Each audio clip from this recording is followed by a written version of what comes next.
वसुधा के आने वाले अपकमिंग ट्रैक में होने वाला है अब बहुत ही मजेदार ड्रामा शुरू, क्योंकि देव अब नाराज हो चुका है वसुधा से और उसने अब उसको दिया है पनिशमेंट। तो पनिशमेंट के नाम पे उसने ऐसा कहा है वसुधा से कि वसुधा को अब सबके सामने, पूरे परिवार के सामने, चौहान परिवार के सामने देव को प्रपोज करना पड़ेगा, इंग्लिश में आई लव यू बोलना पड़ेगा। लेकिन यहाँ पे वसुधा बहुत ज्यादा शर्मा चुकी है, क्योंकि पहली बात तो वो देव को बताती है कि उसने टिफिन में आई लव यू की चिट डाल के, लेटर डाल के लिख के रखा था उसके लिए, लेकिन देव कहता है कि मुझे तो वो मिला नहीं। यहाँ पे देव का कहना होता है कि मैं नहीं जानता तुमने डाली थी चिट या नहीं डाली थी, लेकिन अब तुम्हारा पनिशमेंट यही है कि तुम्हें सबके सामने मुझे आई लव यू बोलना होगा। अब वसुधा हैरान परेशान है कि वो सबके सामने कैसे ये सब कर सकती है, क्योंकि वो तो वैसे भी शर्मीली है, और दूसरी तरफ सबके सामने वो ये सब चीजें कैसे कहेगी, क्योंकि वहां पे उसकी भगवान देवी हुक्म होगी,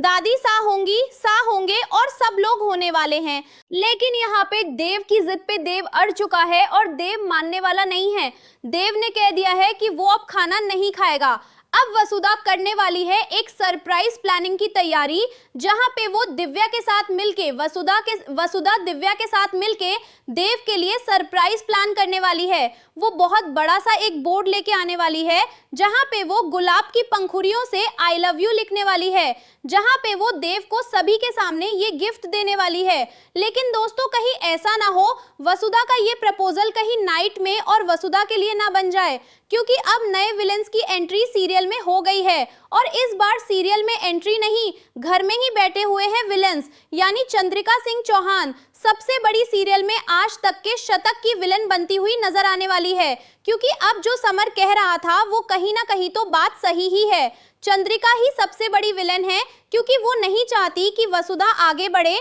और बड़ी बिजनेस वुमेन बने, क्योंकि उसका ईगो हर्ट हो चुका है, क्योंकि वसुधा ने उसके बेटे को पटाकर उससे शादी करी है। लेकिन अब इसी ईगो को कायम रखते हुए चंद्रिका वसुधा का ये प्लान भी फ्लॉप करने वाली है, क्योंकि वसुधा का ये प्लान चंद्रिका को पता पड़ेगा और उसे ऐसा लगेगा कि ये लड़की सारी हदें पार कर रही है, हमारे बेटे को ये प्रपोज करेगी और वो भी हमारे ही सामने, ऐसा नहीं हो सकता, और वो सब प्लान अब बहुत ज्यादा खारिज करती हुई नजर आएगी। यहाँ पे वसुधा और देव के बीच में लड़ाइयाँ करवाने का सिलसिला जारी करती हुई नजर आने वाली है चंद्रिका। लेकिन देव और वसुधा का प्यार भी कोई कमजोर नहीं है, वो भी चंद्रिका के ये फूड डालने से फीक खराब नहीं होने वाला है। तो देखते रहिए सीरियल वसुधा। वीडियो पसंद आया तो एक लाइक करके जाना ना भूलिए।